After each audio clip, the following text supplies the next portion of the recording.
Hi, I'm Danny. And I'm Si. Welcome to Business in a Brew, a podcast dedicated to all things business with the occasional cover. We take a business story, theory, or something we just want to chat about and give it a dusting of our own special personality and sense of humour, combined with our experience and knowledge. We're both business graduates and have run our own businesses for many years. We can't wait for you to listen.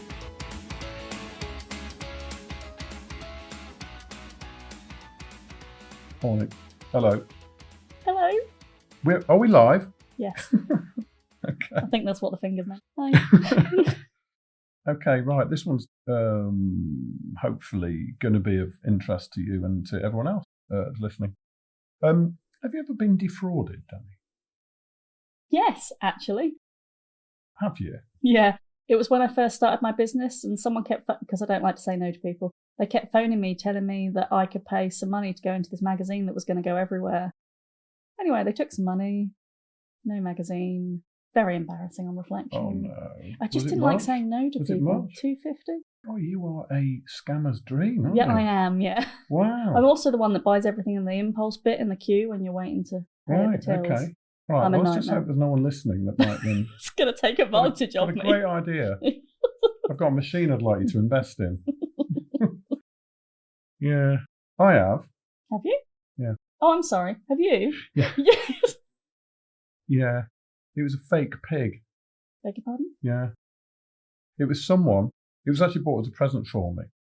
Because I used to do, sounds so wrong, I used to do things with pigs. What did you used to do with pigs? Well, I used to make sausages and bacon. I kind of went to River Cottage and learned how to do that kind of thing. Oh, you're putting off all vegetarians and all. Yeah, sorry everyone. And was bought a pig that had been apparently hand reared and looked after the right way. And it came to the delivery day and it never turned up.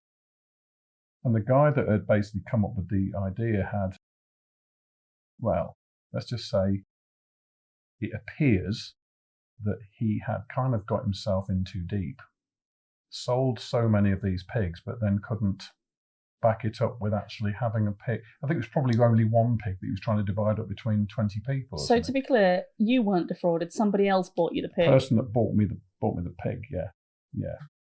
And can't believe someone bought you a pig. I know. What a weird gift. I want to know what happened to you this. Buy the man well, who has actually, everything, if a it pig. was a fake pig, nothing happened to it then. Never well, that's got true, it. No. So nothing, it's absolutely fine skipping about in died imaginary then, pig in heaven. Yeah. I'd love to know actually what happened to the bloke, because the bloke just kept coming up with excuse after excuse after excuse. As for where the pig was. As to where the pig was, yeah. So whatever it was invested in never materialised. And it perfectly leads into... Don't buy pigs online, guys. It's dangerous out there. Yeah, unless you see it. You've got to actually see it to believe it. Oh. I know. Would you have named it? No, because it would have arrived dead. Ew. It wouldn't have arrived live. It would have arrived a bit in bits. Yeah. Like that's a jigsaw disgusting. Oh, don't be horrible. Yeah. I know. Yeah. I know. Anyway, yeah. Yeah, well, I was all about provenance, making sure that whatever you ate was, and still to a degree I do that, which is... Maybe there wasn't one pig. Maybe he just didn't want to kill it. Maybe it got to it and he looked at its little piggy eyeballs and thought, no. Eyeballs. Yeah. So, right. Sorry. Yeah. And have you ever had anyone that gave you a call one day and said, "Hey, Danny, I've found a great way of making money. Would you like to find out more?" Have you ever heard about that? Or you ever heard an approach like that? Only through, I can't say it, MLMs. Yeah, a lot of those. It's kind of run to the same script. During the heyday of forever, yeah. Yeah, because I've been approached 3 times, 3 different people. It was all around the 90s, which was basically people saying exactly the same thing. One was curtains. Someone who was doing basically a kind of a franchise MLM scheme involving haberdashery. And they thought Simon's the man for this. Simon knows all about curtains. Yeah. Another one was perfumes. Yeah.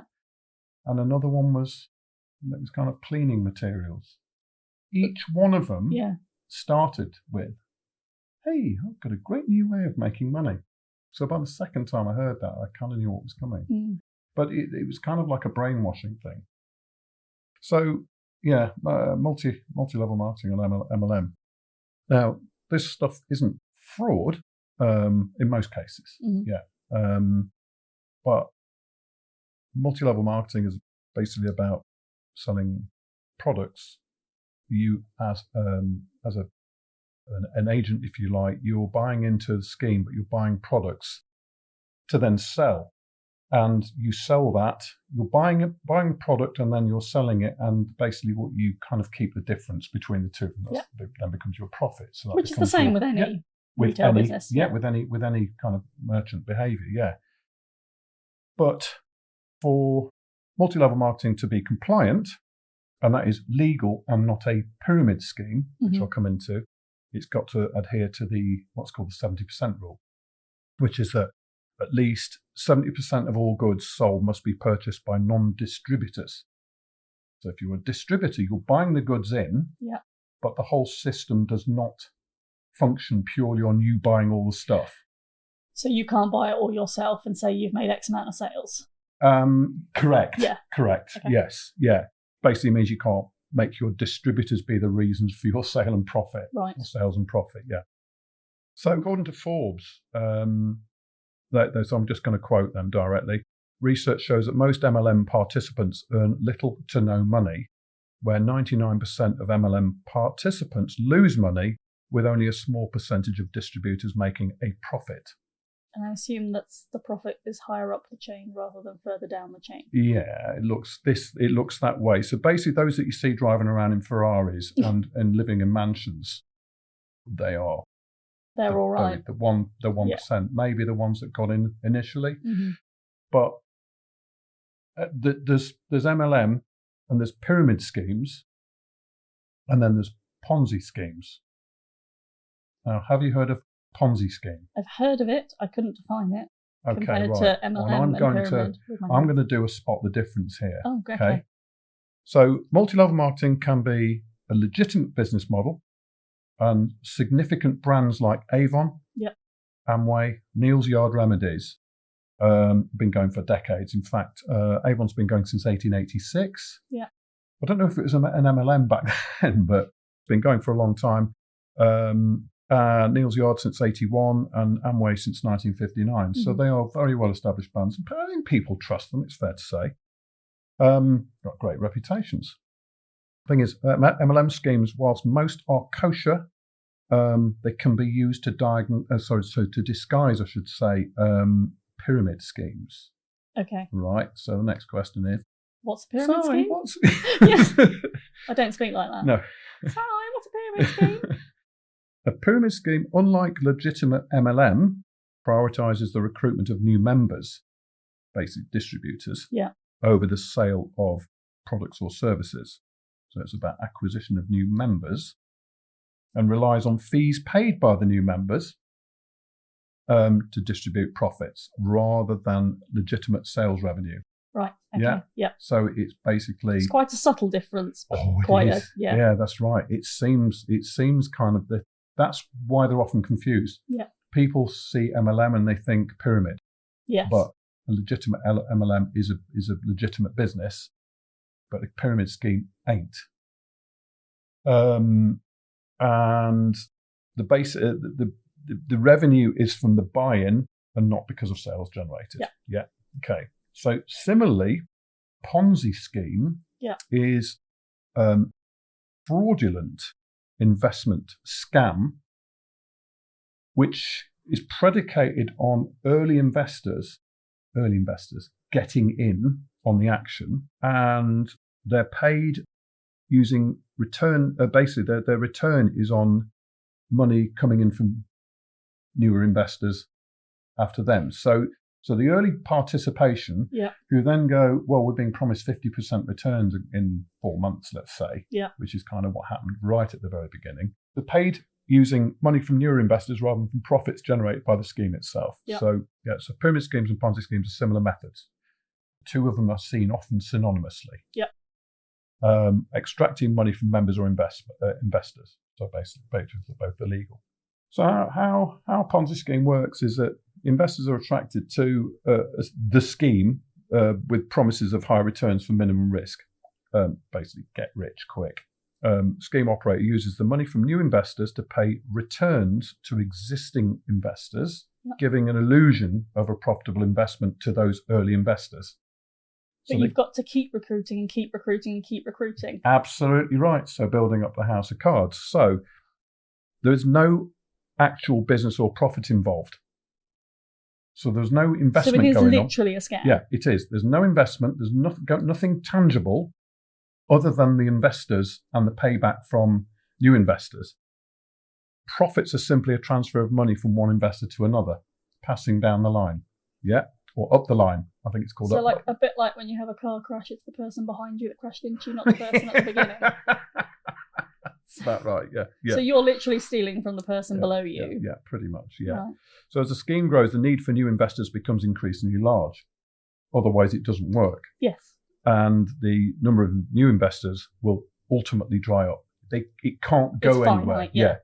Before people start asking questions. As it gets outside of its intimate kind of nature, everyone gets to know about it and then it falls under scrutiny. But one imagines someone who would set up a scheme like this in the first place is that greedy that they would push it and push it and push it rather than keep it manageable. Yeah, right. So, exactly. Yeah. So you'll end up with investors who have basically nothing. But it is also, it's propelled forward by ultimately greed. Yes. Yeah. So it's not, hey, great, I'm getting a modest return here. It's, I'm going to get half my money back in a few months. Yeah. You know, I can't fail at this. I'll just throw more and more money at it. I feel like this is the place where it's too good to be true came from. Yeah. So it's actually named after Charles Ponzi. He had other names. Can't remember what those other names are, but he had other names. And he used basically this process to sell what were pretty much investment coupons in about 1919. Smithsonian Magazine describes him as a dapper 5'2" rogue. You'd love that title, wouldn't you? If I were only 5'2". You're nowhere near 5'2", yeah. Now, it's from the outset, it seems like such a tenuous scheme that you can't, how the heck would someone You've got to be quite, what's that word, charismatic. Well, no, not that, but I'm just going to explain why it's tenuous. So it involved buying overseas postal coupons that can be redeemed in the country of receipt, basically, let's say Italy to America. It can be redeemed in the local currency for roughly 10% profit. Okay, so you get this postal coupon. Like an exchange rate. Pretty much, it is that. Like a very favourable exchange rate. So the rates for exchange of these coupons was fixed by an international treaty. Was it? Yeah. So a different country might have a higher rate not a higher rate, maybe a lower rate of exchange, and some had a much higher rate of exchange. So a poorer country, there would be a much higher rate of exchange. So you'd buy from a poor country into a rich country and get a much better return on your investment. So if you buy enough of these, then it all adds up. Now, to spot it, and the thing is, he spotted it because he was going to write a journal, and there was interest in this journal from overseas, and the journal included, when there was a document returned to him that had one of these coupons in it. And it was like, hey, I can exchange this and it's worth more than its face value over here. So basically he built an entire investment strategy and company called Security Exchange Company. Okay. Yeah. He recruited agents who recruited sub-agents, and investors bought into it. And because there was nothing that could be seen as an investment, he literally had to rob from Peter to pay Paul to give the investors the returns he promised. That sounds like me when I started my business. And the initial investors, the early adopters, if you like, would tell all their friends, guaranteeing its success. Yeah, look how much I've made off of this. Yeah, exactly. So the thing was kind of done, it was done on the QT. So people, got to find out about Wink and a nudge. Exactly. And the scheme depended on constant supply of new investors, just like explained before, who handed over the money for the money to pass to the investors up the chain. There were no regulations in place for this kind of scam because it hadn't never been existed. It had. Oh, had it? Yeah, but it hadn't been detected in terms of legislating it. Oh, I see. Yeah. It wasn't exactly illegal to be buying the coupons and exchange and selling them, but to put an investment around it, it didn't exist. So that the whole house of cards basically fell in as investors got wise when excuses came for not paying out, because of course it became more and more difficult to pay out the bigger it got, because it relied upon that constant supply of new investors, in inverted commas.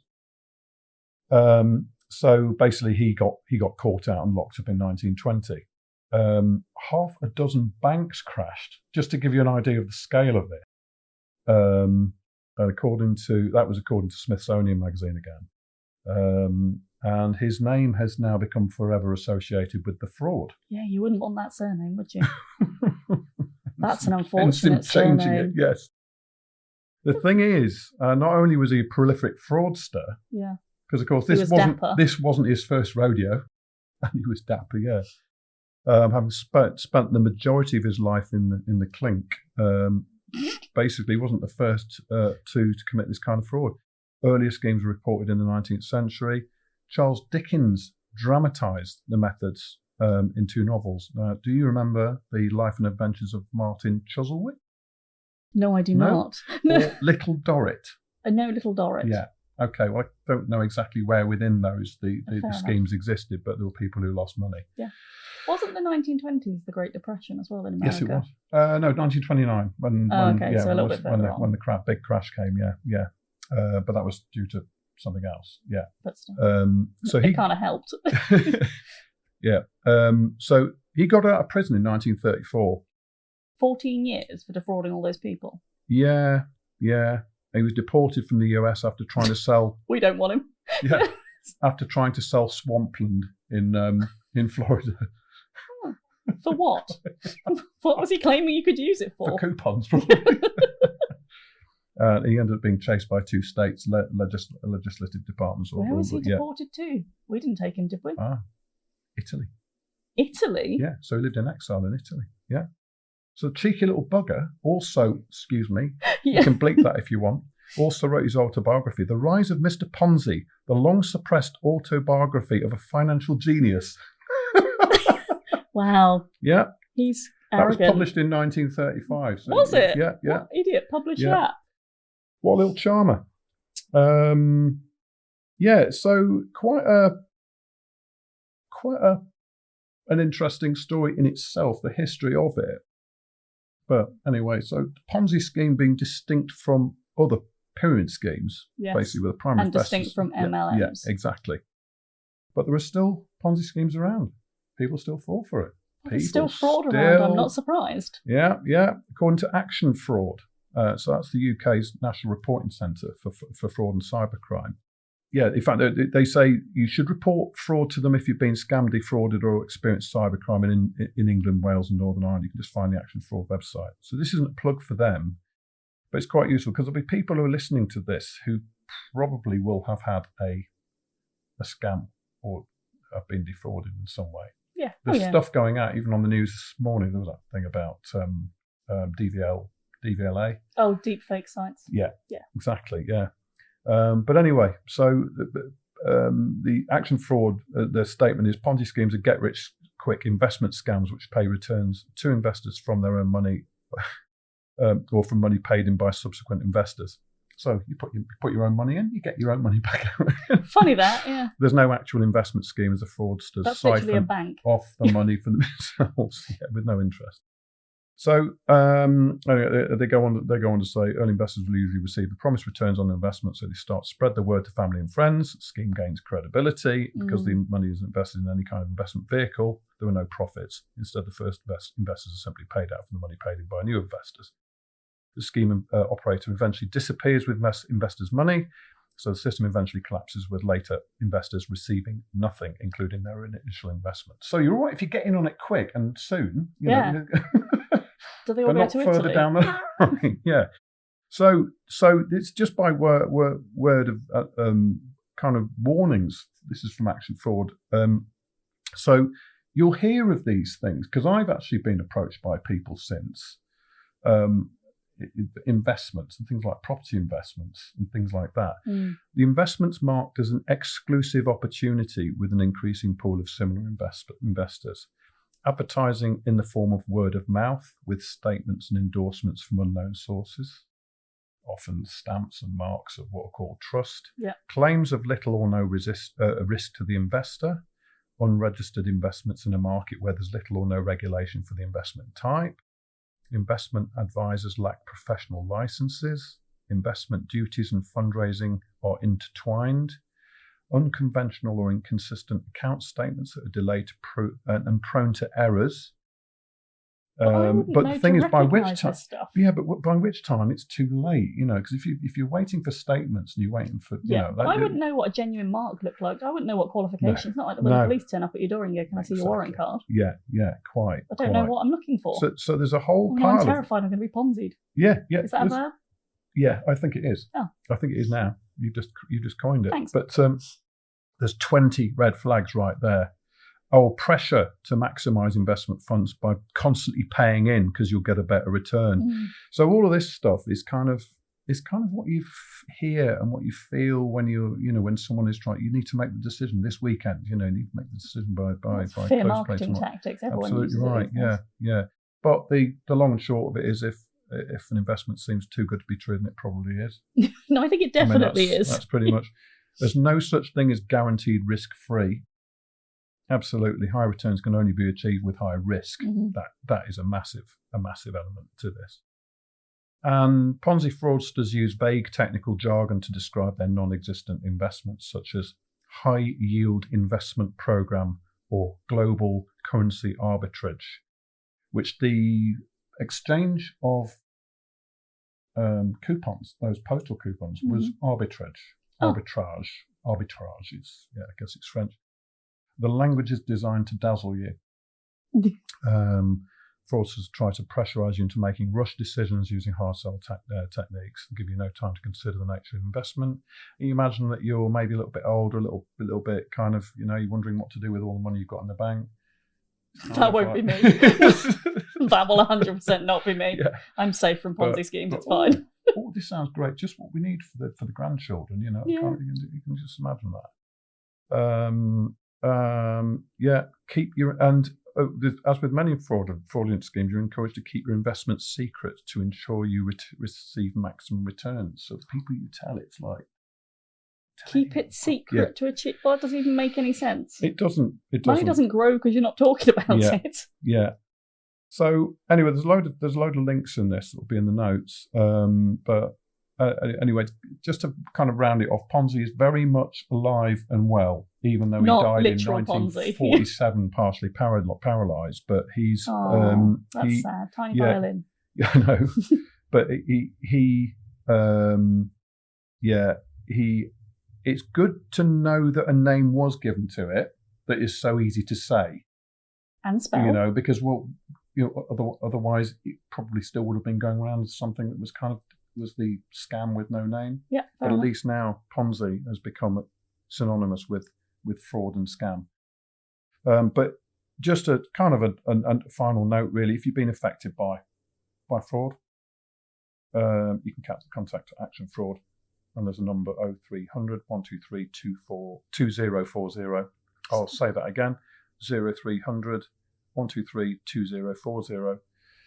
It won't take you to a scam hotline. You sound like the person at the end of EastEnders going, if you've been affected by this storyline. Yeah, I think it's appropriate. Well, that's very kind of you. This might actually bring stuff up to people who are listening, thinking, oh, Christ, that was me. And no, we're superheroes. Yeah. Well, anyway, so that's the horrible little man who... the horrible little man in Italy. Yeah, who lived a life of fraud, really. Well, he doesn't sound very nice. He can't come round to dinner. No. Okay, thank you. Okay. Thank you.